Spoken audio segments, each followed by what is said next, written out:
This RTLStudio Quick Start covers editing, lint, simulation, wavedrum, and synthesis.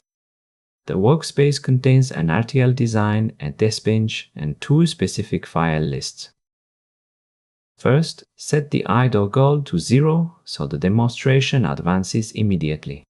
Ctrl+S saves the edited design before the first lint run. Now run lint.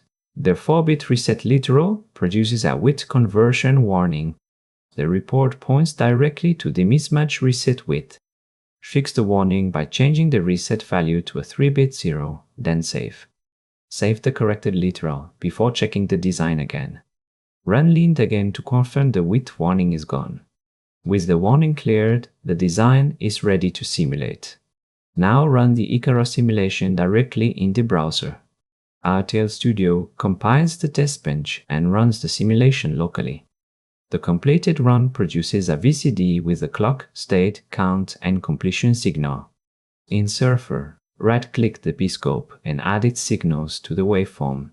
Next, run your synthesis to create the generic netlist and cell report. The result view summarizes the synthesis log and generated artifacts. The block diagram shows module hierarchy and data path structure. The FSM diagram exposes states and transitions.